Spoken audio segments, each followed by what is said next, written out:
Hey AMC, love the show and been following for a long time. It is a great show and keep trying new things. It keeps it fresh. Don't know if you already answered this, but was wondering, how do the studios decide to produce a movie? Is it how good the script is? Is it how the saturation of genre and style is? Or is it just milking the audience by looking at what is just selling and produce something similar? And that's from Thomas Petermann, by the way.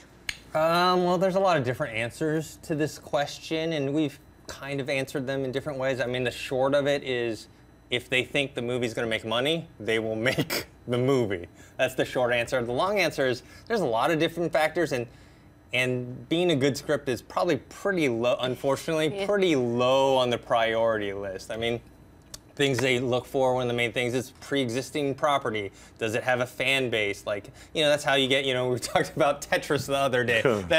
That's how a movie about Tetris gets made, not because it's a great idea or anything like that. It's because people have heard of that name. And Baywatch. Simply, yeah, Baywatch or anything. So they just simply take a name that they know is marketable or known by people, and then use that to try and make a franchise. And then you get, like, you know, with Harry Potter, Hunger Games, Twilight, all that stuff, that they have pre-existing fan bases in the book genre, and they want to capitalize on that success and getting the fan base. I call it like the Comic-Con effect, where it's like they want to get let's say everyone from Comic-Con or something sees a movie. It doesn't necessarily that movie's going to be a hit, but if that fan base is rabid enough and they spread good, you know, buzz about it, it can eventually kind of almost infect the rest of the country or rest of the world, and then they'll watch it. So, Schnepp, what do you think makes a studio want to make a movie? Money, money, money. Yeah. It's money. It's basically money. But all of the categories that he listed are what helps make a decision towards making something like a movie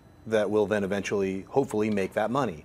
So, you know, a great script is definitely part of it. Do great scripts then get destroyed in the process? Some do, some don't. It's a whittling down factor of which one can stay strong enough. Like usually, if a great producer or director or actor or actress get a hold of a great script and they're big enough that they could protect it from all the people who are going to try to have their opinions all over the thing, and they get it all the way to the finish line, that's usually how a great script gets to the end result. So it's a battle. It's a fight to create, to keep some kind of I don't want to say integrity or honest creativity, but it's just to keep something from its initial core idea to the finish line. It's a process, and you got to remember that all media is everybody works together. So everyone has to be on the same page and working towards the final result, the final goal of what they believe in from that kernel of the idea of what the script is. So it all starts from the story. It all starts from the script. I don't know where it starts with Tetris or Baywatch. I mean, Tetris, Baywatch nights, we're going to combine it. Who knows what, you know. But yeah, it's like that. Those things are those are based on money. It's like, oh, I'm playing this game. All these people know this name. Let's put some feet on it. Baywatch. Hey, with a bunch of skimpy people in bikinis running around slow motion. Sex sells. Let's throw a couple of guns in there. You know, there we have a movie. Baywatch. Get The Rock in there. Get somebody to play some music. Have Hasselhoff show up for like 5 minutes.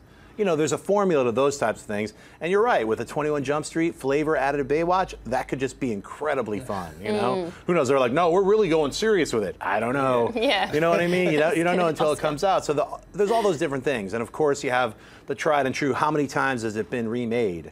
That means it's been burned into the public awareness. You grew up watching the black and white version or the color version or the TV show version of the thing that they've just rebranded with a new flavor, a little additional spice to be like, I'll check that out. So all those things fall into what makes a popular or successful movie. You know? Yeah, I was reading a book recently called Sleepless in Hollywood, which is all about how the film industry has changed over the years, especially nowadays where with DVD sales gone, now studios have to rely on international sales so much to make up a lot of money, and these big markets like China and Russia, I mean, they bring in the big dollars more than the US. So a lot of times with the big blockbusters, they'll think, okay, a pre-existing property, because that's easier to market to places like China and Russia.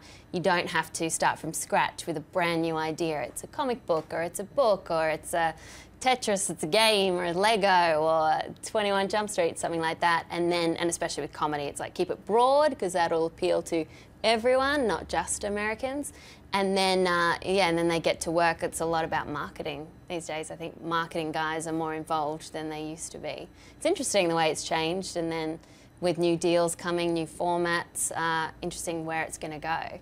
But it seems like these days it's the blockbusters or the indie films and not much in between. Yeah, and then you have like with the whole, he's talking about like good script or whatever, like if you're a screenwriter and you don't have any connections or you don't have a resume behind you that people can look at, it's really hard to get anyone to even read your script, because people don't know. It's like producers get tons and tons of scripts and they're only going to read the ones either that they know the writer or they get recommended by someone else that they trust. It goes through all these filter systems. They have coverage on scripts. Like if you send a script in, they get coverage on it, and like goes through all these people before the guy who can even think about maybe making that movie. The assistants read it. Exactly. So yeah, the chances of that happening are a lot harder nowadays.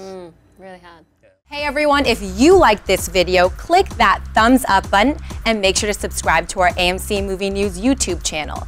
It's free and helps you stay up to date with all the latest movie news, as well as our daily AMC movie talk show. Also, make sure that you follow us on Facebook and Twitter to stay up to date with all of our special promotions, contests, and prize giveaways.